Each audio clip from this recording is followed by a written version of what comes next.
Get free online support, coaching, watch videos, and much, much more at www.bnbhostsupport.com. That's www.bnbhostsupport.com. Hi, Kylie. Mark Smith here. How are you? Well, we'll have a good look at your listing and your feedback about can we get some bookings this side of Christmas. So, I guess get the bookings, and then whether it's this side of Christmas or not is another thing. But I'll give you some feedback, and then we'll work out what we're going to do, and whether it's this side of Christmas or not. Okay, well, the first thing that strikes me, and I'm just going to give you the feedback in no particular order. And sorry, I'm in a work mode. I'm actually out looking after my yard. I've been away working on Airbnb work. So 12 guests. So today's date is the 17th of December, and hoping to find something for 12 guests a few days from now. Could be a challenge. So if you're prepared to take smaller groups, what I would be thinking about doing is adjusting your pricing so that, yes, you're a property that can take 12, but what if there was a group of 6? Would you consider 6? So considering like per person pricing is maybe the way to go. Now, will people fudge that? Look, probably not, is the short answer. But if they did, you could look at the numbers of beds used as a guide. So you look at your house rules, and you can set it up so that, again, you'd have to say in your house rules, one person, one bed to be used per person. So in other words, the same person couldn't go and sleep in all 8 beds. Again, that's a bit of fairness. Now, your first 4, okay, so that's the first thing. The first 4 photos are critically important. And I think this is a good one. I actually do know where Yarrawonga is. But there's no inside photos in the first 4. So always judge a book by the cover. This is what you see. So that's one of those sayings, never judge a book by the cover. Well, everyone always judges a book by the cover. So, okay, the next thing you've done is you've done a photo tour. So that's very, very good. And you do actually have some beautiful interiors. So these first 4 photos are really, really, really important. So this one here is called your banner. And try viewing this on your iPhone and looking at it because a huge number of people view these on mobile devices, not just iPhones, but mobile devices. So, okay, so you set up the photo tour. It's very, very good. A lot of people haven't done that yet, but this is one of those new features. So you've set this up, so that's excellent. But you do want to arrange those first 4 so that, now, I love that. I think that is very, very arty. This one here, I think that's probably, although it's got a fire in it. So I'd actually retake this if it's not too late with the fire running, just for the purposes of the photo. If you had them professionally taken and they look fairly professional looking. Sorry, the other thing that I will note is that means your category is new. So you're actually going to get bumped up into anyone that's looking in Yarrawonga will see you. Now, that does not mean that everyone will be looking in Yarrawonga, but you do get bumped into a category called new, and new is will automatically be at the top or very close to the top. So you are getting a boost, but again, people that are looking for groups of 12 may not. So we'll have a look at this pricing, and we'll just see whether that's something that you can improve upon. So I'll go back to these photos. Sorry, I'm jumping around. This is also gorgeous. You're clearly a Art Deco period house. Even consider running the fans in some of these photos. This looks a little on the empty side. Now, another way to put it is minimalist, but I would, if you've got knife blocks, again, if you had them taken professionally, fair enough. If you haven't, if you took these yourself, put a knife block there and kettle, toaster, that sort of thing. Although coffee machine, excellent. Coffee machine is exactly the sort of thing that I mean. Knife block, there you go. Okay. All right. And kettle. Okay. So there's a good reason why, and that has to do with the Airbnb algorithm, although I would have put that on the other one. But it's there anyway, so probably don't retake that. I'm guessing this is not a working fireplace. I will get to how do we get bookings.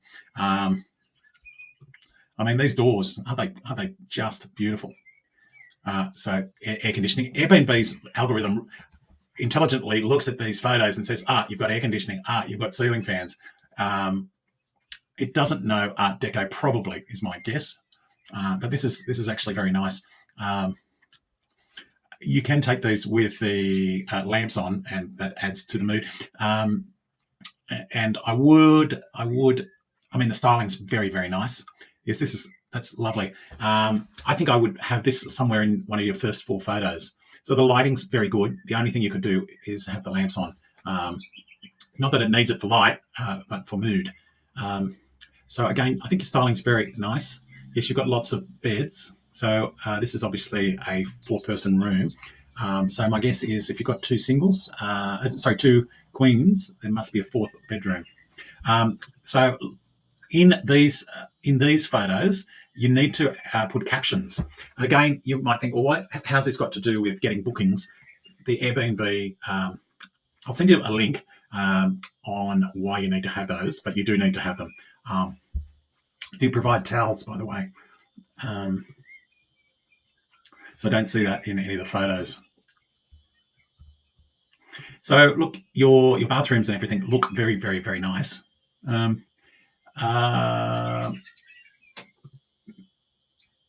wonder if this is like an old church type house. It's got a very nice style to it. It just strikes me that maybe it was used as a car park. There's not a great deal of yeah, that's my guess. I'm curious to know whether it was. You probably don't have natural gas. You know, maybe it's next to a church. So, Piper's Rest. Okay. So, I don't honestly love this as your main photo, but the house is what it is. So, again, you've got laundry. Now, I'm not sure if that's a washer and a dryer, but you do, by simply writing the words washer and dryer, or washing machine and dryer in the captions, again, you're helping the algorithm, you're doing the job, and you're helping the guest. So there you go. So it was next to a church or some sort of building. So that's, yes.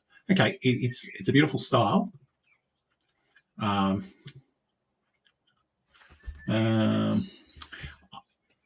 Very arty photo, but again, I probably wouldn't have it in your first 4. That's nice. Arty. But no captions. So you do need to put captions in. Now, again, I'll explain how that helps the algorithm.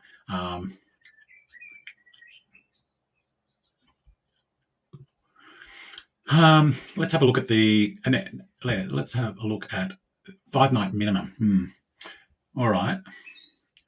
Now, I would be looking. So that's interesting. 5-night minimum, but I can't book for tomorrow night. So is that because it's blocked, or have you set it up so that you've got to have bookings 2 nights in advance? So I would normally set it up so that you don't take bookings for today, but that you will take them for tomorrow, and have a cutoff period. So I think that's called your cutoff period. So I'm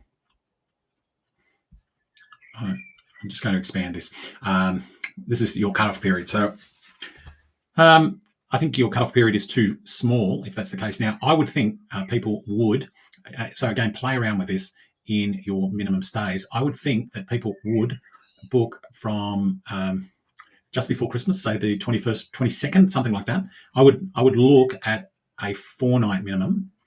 So you can have a 5-night minimum, but you can also set what's called a custom stay. So again, you need to know what you're looking for and what you're Googling in the. I'll send you a link to what's called the Complete Guide to Hosting, and the steps to set this up are all outlined there. So the Complete Guide to Hosting. So you can have a 5-night minimum. I think if you were hoping to get a booking before Christmas, you should be looking at the 26th as a checkout date, maybe the 27th. I think the 27th, you can have it so that you can book in and out on that date. I think you want to aim for people arriving either on the 26th or the 27th, again, for another booking. So let me see if it'll let me. It seems like it would take, now again, 1 guest. So let's see how the price changes if you've got, so the price does not change based on the number of guests. So you can have a custom price just for this 1 booking over, let's say from the 22nd. That's what I would be aiming for if I was you. So I'm just going to clear these dates. I would be looking at per person pricing. Okay. Or you can set it so that it's per person minimum of say 6, and then charge all the way through to 3,800 if there is 12. So what does that work out per night? I mean, do you really want people booking out on Christmas Day? I'm going to say no. So again, you need to set up these custom stays, at least for this period over Christmas and New Year. You want to set up for a custom stay so that the guest can't check out on Christmas Day, because they won't. No one else will check in on Christmas Day. So that's interesting. So that's a different price for these 5 days as opposed to any other 5 days. So that's interesting. So we just did 4,200. That's what people will pay. So what did we do before then until the 20th? Okay. Okay. So we've got non-refundable and refundable. So again, new host, you've never had any guests, and you're asking people to book a non-refundable stay. So there's no reviews, and so I would not do that. Although you've got here $630 per night. So that's kind of curious. The nights that you 630, 700. Okay. Personally, I'm just telling you, if you want to get bookings, this is what I would do. Sorry about my dog. Someone's probably walking past or something exciting like that. Okay, Central Avenue. So lots of words. Okay, again, are you really going to get a family of 12 this side of Christmas? Maybe not.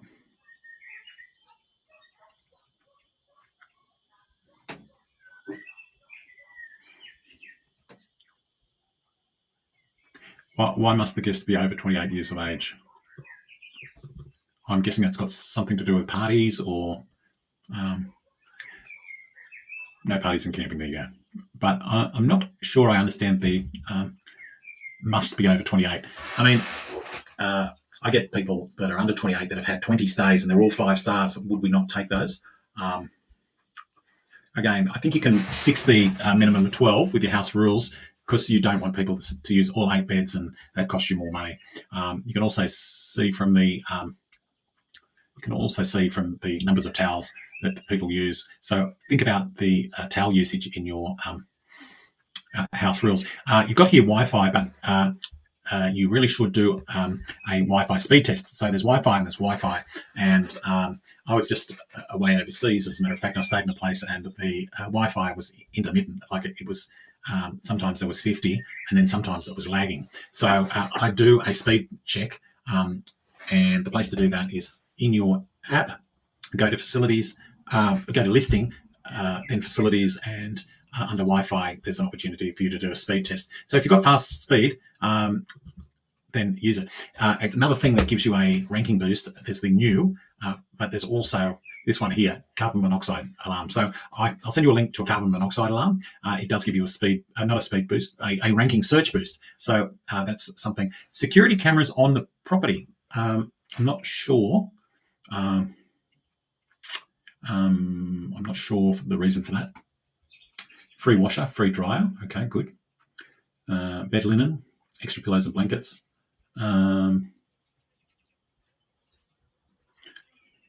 On the external perimeter of the house. I'd be tempted to turn that off, to be perfectly honest. I would put in, unless there's a really good reason why, maybe you can message me about that. Cooking basics, freezer, yep. An espresso coffee machine, wine glasses, excellent. A rice maker.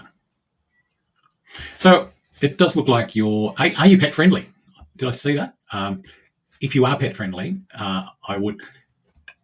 Is the family of 12 not going to take the pet? This carbon monoxide detector, that is actually really a must. Does it? Now let's see whether it says pet friendly. I've got a feeling you're not pet friendly. Let's have another look. Pets. No. Okay. So you can charge extra for a pet. some people it might be as simple as this. Some people won't go away without the pets, so they're staying somewhere else. Since yours isn't.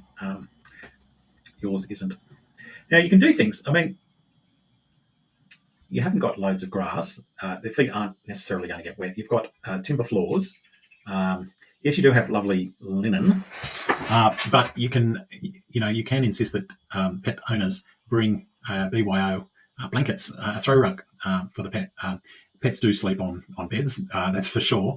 I would 100% be being pet friendly. Okay, we know where Yarrawonga is, so that's good. Okay, so let's see about you. Okay, this is all we've got on Kylie. I'm sure you're a really lovely person. I don't know where Hurst Bridge is, and we don't know anything else about you. So I'll just we'll just go to my. I'll just go over to my.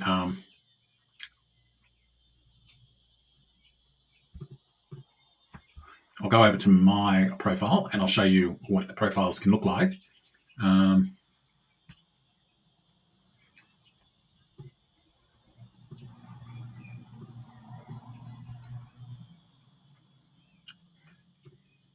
So this is how a profile can look. 218 reviews compared to 0. Your ranking, how many years you've been doing it. Your identity, email address, phone number, all ticked off. So there's no risk. So anyone that stays with me is... they know who they're staying with. There's 200 people stayed there. And then there's a lot of information about me, where I live, my education. So it's about building rapport. It's not just a transaction. I'm not a hotelier and you're not staying the night. I'm a real person. And you can look at my last reviews. Now, those reviews will come. I'm also a community leader, love animals. Again, there's nothing at all about you there. So, and a guidebook. I would recommend you put in a guidebook for your guests so that they know where they're staying. So here you've got identity, email, and phone number, but you can add a lot more about you so that people feel a connection with you. Oh, you went to XYZ Girls School. Oh, well, I know someone that went there, or whatever. I went to Sydney Uni, or wherever what your occupation is. You don't have to tell your full life story, but it builds a connection. So let's go back to your listing. Actually, I have a feeling I wasn't actually sharing your listing as I was commenting on it. So I meant to go through your listing, Kylie. So last things, 12 guests maximum, but I think you need to have a minimum. No pets, no parties. Well, that's actually fair enough. No smoking is, I think, fair enough. I would hope guests would treat Piper's Rest as they treat their own home. Well, people generally do. They really do. It's precious to me, so I ask for guests to look after it. Okay, well, that's all reasonable, but gather used towels, turn things off, return keys, yep, please close all curtains, ensure dishes, barbecue, yep, okay. All right, well, look, I would put in something about in the house rules about the numbers of beds that people use, and at least for your stays over Christmas, if you want to be sure that you're full, adjust the pricing on a per person basis. It's the most expensive room is the one that you don't fill. And so I think you're better to be full than not. I'll just say about pets. Personally, I'm not a cat person. I don't think I've ever had cats stay in any of my properties, but dogs do. You can even turn that off so that you're sort of silent about pets, and then people can request to stay. But when you haven't got any reviews, it's actually it's tricky. So look, I suspect there are people inquiring. I think the numbers of guests is a huge thing, and the lead time to Christmas is also a very huge thing. I would absolutely, definitely, I would replace that photo. I would replace this photo so that you're not looking at the side of the church. I didn't actually realise that was a church. So there's a little bit not enough green and a little bit too much building in some of these, and none of the soft stuff like your beautiful bedroom linen and so on. So you need to get these first 4 right, and I hope that, and the guest numbers and the per person pricing, and I think you'll find that I'd be amazed if people lied. You can yes, you can set it up so that you will know how many people have stayed based on the bed usage and the linen usage if you set your house rules up. And you can set it up so that each person that comes has to be, I'm not sure if you can do it so that each person has to be identified, but they must give you each person's name. And there's a very good reason for that, namely insurance and public liability. And Airbnb is very, very good at getting that information. And you don't, they're not passed on to you, the people's ID, but you will know about it. So look, I've given you 28 minutes of advice. I hope that is very, very helpful. I really hope that you follow the advice, and I really hope that you see some bookings. I'll send you a link to what's called the Complete Guide to Hosting, and there's a search box up in the top left of that page where you can type in custom stay, and again, you want to set up if it was me, rather than have the place empty, I would have say a flat price based on 6 people, and at least over that Christmas period, and then you can have custom stays. So I just mentioned the word Christmas, and balloons. I saw balloons go up. Okay, thanks very much. Good luck. Let me know how you go. I look forward to good success. Thanks. Bye, Kylie. Get free online support, coaching, watch videos, and much, much more at www.bnbhostsupport.com. That's www.bnbhostsupport.com.